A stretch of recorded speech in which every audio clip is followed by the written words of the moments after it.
Probability कर रहे हैं एंड प्रोबेबिलिटी डिस्ट्रीब्यूशन को हम लोग आगे लेके चल रहे हैं. सो क्वेश्चन नंबर फर्स्ट है यहाँ पे, from a lot of 30 bulbs which include 6 defective, a sample of 4 bulbs is drawn at random with replacement. Find the probability distribution of the number of the defective bulbs. So हमारे पास यहाँ पे number of bulbs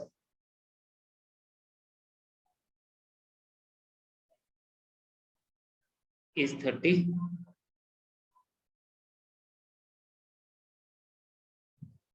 Number of defective bulbs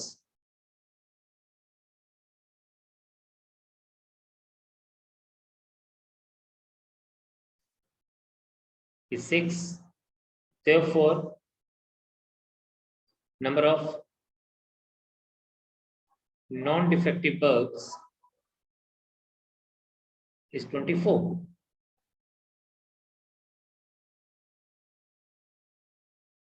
ठीक है जी. अब ये बोलता है probability of defective bulbs की अगर हम बात करें तो ये आपके पास आ जाएगा 6/30 which is actually 1/5 and probability of non defective bulbs की बात करें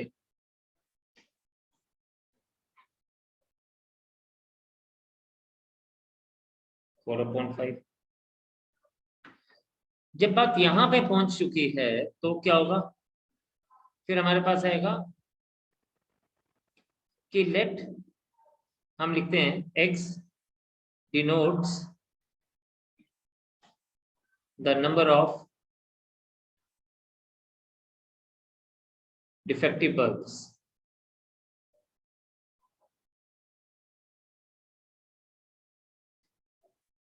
और मैंने आपको बताया कि x की वैल्यू 0 से स्टार्ट होती है और वहां तक जाती है जितने हम लोगों ने चीजें ड्रॉ की होती है. तो इट इज 0 1 2 3 4, यानी इन नटशेल हमारे पास 5 केसेस बनेंगे प्रोबेबिलिटी डिस्ट्रीब्यूशन के.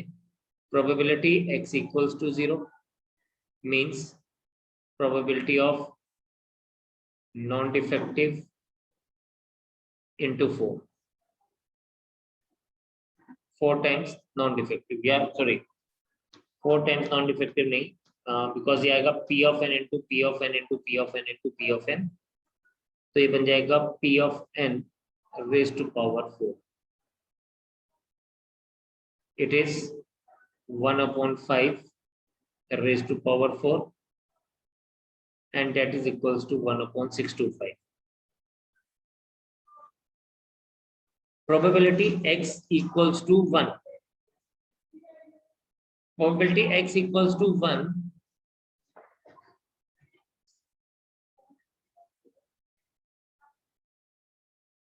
तो ये हमारे पास क्या जाएगा. अब इस केस में क्या होगा, probability of defective and non defective की बात करेंगे यहाँ पे. ठीक है, probability of defective and non defective की बात करेंगे. तो यहाँ पे एक डिफेक्टिव है तो हो सकता है पहला वाला डिफेक्टिव हो, बाकी 3 डिफेक्टिव ना हो. P of n cube. अब इस केस में बेटा जो ध्यान देने वाली बात है ना, इसमें क्या है, अब ध्यान से सुनना. ये हो सकता है पहला डिफेक्टिव हो, दूसरा तीसरा चौथा ना हो, दूसरा हो तो पहला तीसरा चौथा ना हो, यानी 3 डिफेक्टिव है और 1 नॉन डिफेक्टिव है. और ऐसे हमारे पास कितने केसेस बन रहे हैं, ऐसे हमारे पास 4 केसेस बन रहे हैं. ठीक है, तो ये हमारे पास क्या आ जाएगा, ये आ जाएगा P of d into P of n cube plus P of n into P of d. देखो पहला नॉन डिफेक्टिव, दूसरा डिफेक्टिव और बाकी के 2 फिर नॉन डिफेक्टिव हो जाएंगे.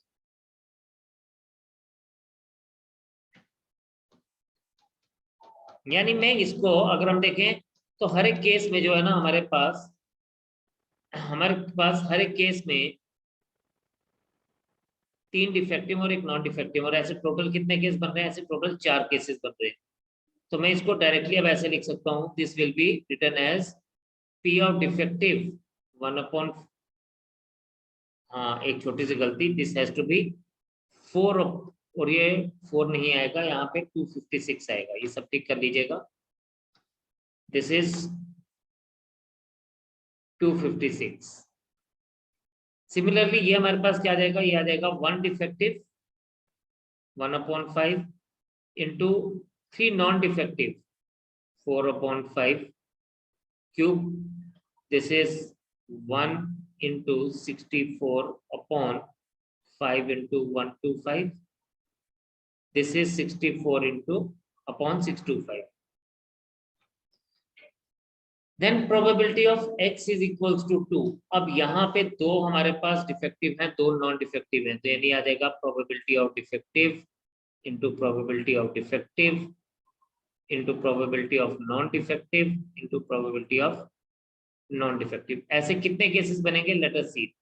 टोटल 6 केसेस बनेंगे यहाँ पे. तो ये आपके पास बन जाएगा probability of defective into probability of non defective into probability of defective into probability of non defective plus probability of defective into probability of non defective plus probability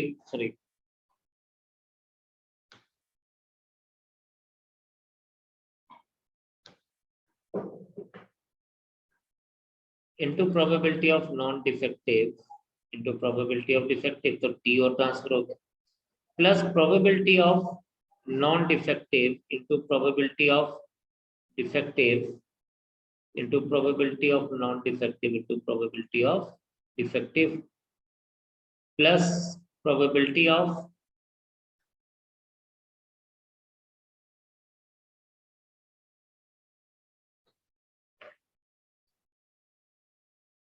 इसके बाद अगर हम बात करें तो ये 4 केसेस बन गए. We are having 2 more cases. Probability of non defective into probability of non defective into probability of defective into probability of defective, and the last one is probability of. अब देखें P D D D P D D P D P D P N P N, और हमने इसका उल्टा भी कर लिया P N P D P D, फिर P D P N P D P N, इसका भी उल्टा हमारे पास आ गया P N P D P N P D, और इसके बाद हमारे पास एक है P D P N. अब इसमें हम इसको ऐसे भी लिख सकते हैं P N into P D into P D into P N. तो ऐसे करके हमारे पास टोटल जो है ना 6 केसेस बन रहे हैं, किसके, P D into P D into P N into P N. ये आपके पास बन जाएगा 6 टाइम्स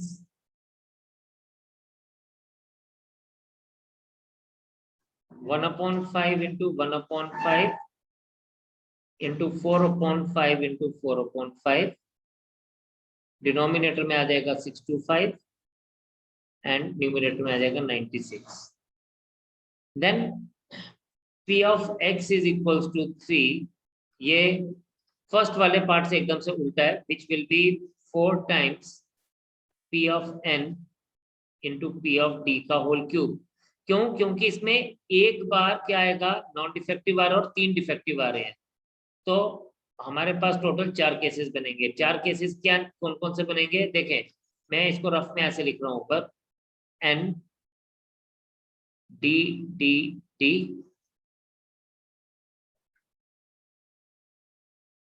प्लस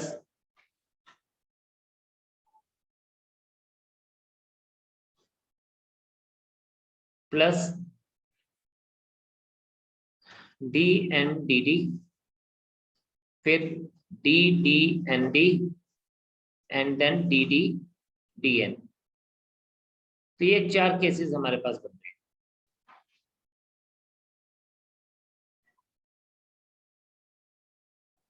तो प्रोबेबिलिटी हमारे पास क्या आ जाएगा, this will B 4. P of n हमारे पास क्या आएगा, P of n is 4/5 into 1/5 का cube. It is 4 into 4/5 into 1/125. This will give us 16/625. And if Px is equals to 4, ये चीज आपके पास क्या आ जाएगी, P of t whole raised to power 4, which is 1/5 whole raised to power 4, which is 1/625. तो यहाँ पे हमारे पास ये रिक्वायर्ड प्रोबेबिलिटी डिस्ट्रीब्यूशन हमें मिल गया, and that is equals to x p of x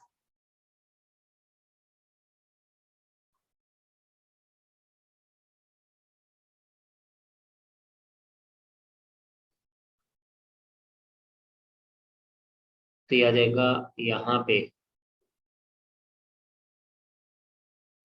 0 1 2 3 and 4, और ये बन जाएगा आपके पास, ऐड करते हैं 256/625, 64/625, 96/625, 16/625, and the last one is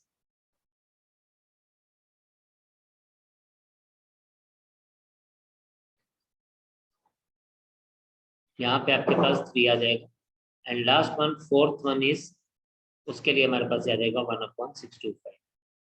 अब अगेन आपको क्या करना है, चेक करने के लिए you just have to add all of them, so you will be getting your values। तो आप इनको ऐड करेंगे, so you will be getting it as 1।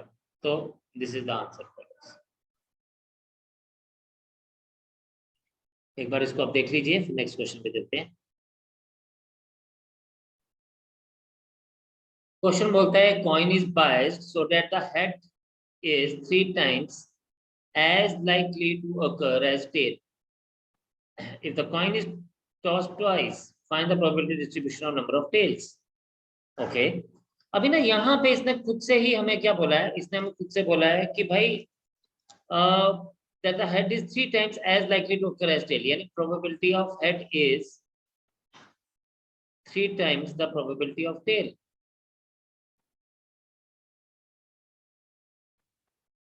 We know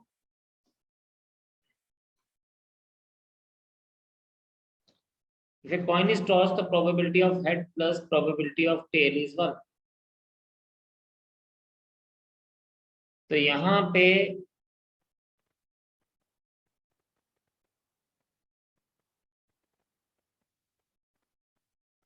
three times probability of tail plus probability of tail is equals to 1.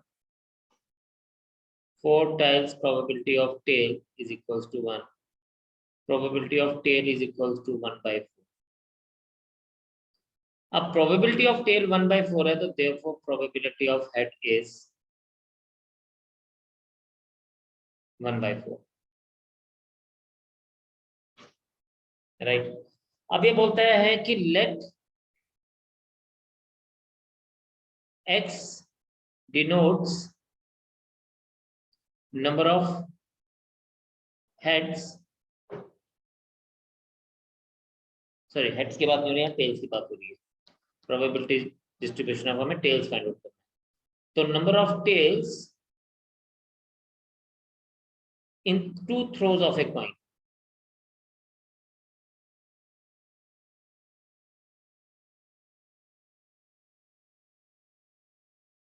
इसका मतलब clearly x is equals to 0 1 2। अब जब हम बात करेंगे प्रोबेबिलिटी x इक्वल्स टू 0, इसका मतलब नो टेल, तो probability of head into probability of head, ये बन जाएगा पुत्र जी, सॉरी ये प्रोबेबिलिटी ऑफ हेड 3/4 है, तो ये आ जाएगा हमारे पास 3/4 into 3/4, that is 9/16। Probability x equals to 1 is probability of head into probability of tail plus probability of tail into probability of head। ये मेरे पास क्या आ जाएगा, ये मेरे पास आ जाएगा 3/4 into 1/4 plus 1/4 into 3/4। it is 6/16, and probability x equals to 2 is probability of tail into probability of tail. That will comes to be 1/4 into 1/4, that is 1/16. So therefore required probability distribution is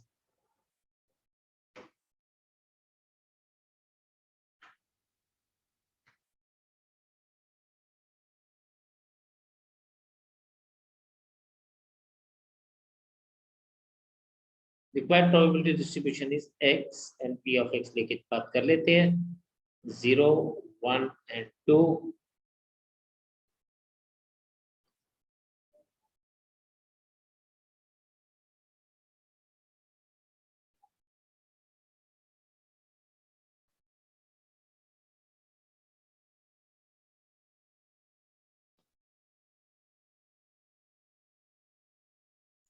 Answer. So this is how we have got the probability distribution for this. शाबाश, note करिए आप इसको. देखिए हमारे पास दिया गया random variable x has the following properties. Probability distribution 0 पे 0, 1 पे k, 2 पे 2k, 3 पे 2k. लेकिन हम सबको पता है कि addition of all these probability distribution is equals to 1. तो आप क्या करेंगे, आप इन सबको ऐड करके यानी k plus 2k plus 2k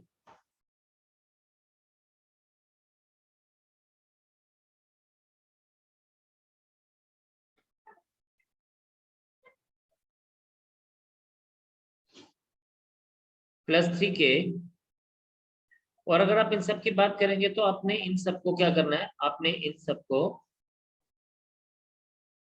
add करके 1 के बराबर इक्वेट कर देना है,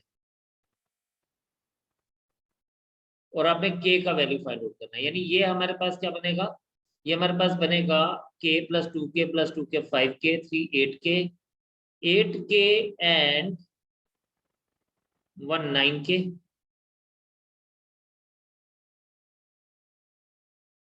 and k square plus 2k square plus 7k square, यानी 9k square plus 9k is equals to 1.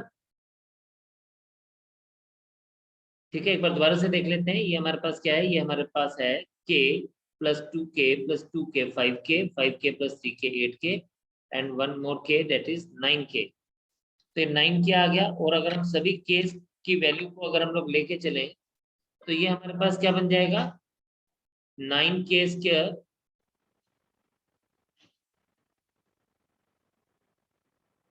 Sorry k square plus 2k, ये 10k स्क्वायर आ जाएगा. 10k square plus 9k plus 1 is equals to 0. Now if you see here, तो हम लोग इसका value को check कर सकते हैं. 10k square plus 9k plus 1 is equals to 0, right. तो आपने क्या करना है, आपने मिडिल टर्म स्प्लिट करनी है. मिडिल टर्म स्प्लिट करने के बाद आपके पास ये बन जाएगा 10k स्क्वायर प्लस 10k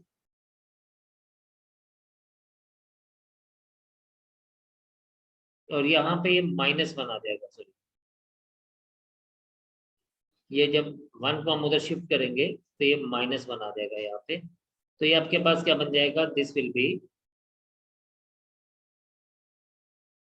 -1, और फिर ये हमारे पास आ जाएगा 10k square minus k -1 equals to 0. 10k common ले लीजिए,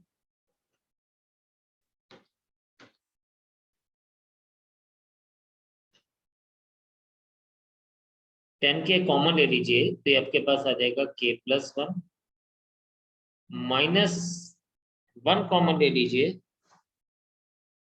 तो आ जाएगा k प्लस 1, तो आ जाएगा 10k -1 into k plus 1 equals to 0. k is equals to 1/10, k is equals to -1. अब k is equals to -1 तो हो ही नहीं सकता, क्योंकि प्रोबेबिलिटी कभी भी नेगेटिव नहीं होती, इसलिए k is equals to 1/10 की वैल्यू आ जाएगी. Once we get the value of k, that we got 1/10. फिर ये बोलता है k probability x less than 3. एक बात आप ये समझिएगा, जब प्रोबेबिलिटी x लेस देन 3 की बात कर रहा है तो ये हमारे पास 0 +1 +2 तीनों की बात कर रहा है, probability of 0 plus probability of 1 plus probability of 2, you will find it out. फिर ये बोलते हैं probability x greater than 6, greater than 6 का मतलब only 7, you will find it out. And तीसरी बात यानी फोर्थ पार्ट के लिए बोल रहे हैं 0 is less than x is less than 3, यानी हमें दो प्रोबेबिलिटीज की बात करनी पड़ेगी, probability of 1 and probability of 2। तो इन तीनों पार्ट्स के आप आंसर निकालिए, शाबाश। आपने सिर्फ क्या करना है, मैं दोबारा से बताता हूँ, जैसे आपने probability of x less than 3 की बात करेंगे ना, तो 3 में कौन कौन है, probability of 0 plus probability of 1 plus probability of 2। तो आपके पास क्या आ जाएगा, तीनों की प्रोबेबिलिटी को ऐड करेंगे तो ये आपके पास आ जाएगा 3k, तो that will be equals to 3k, k का वैल्यू आपने निकाल दिया है तो it is 3/10 as the answer. इसी तरह से आप बाकी के दोनों पार्ट्स का आंसर फाइंड आउट करिए, शाबाश। ट्राई एवरीवन, बात करता हूं मैं आगे। So we'll keep it here and we'll continue in the next session. Bye for now. Take care and jai Hind.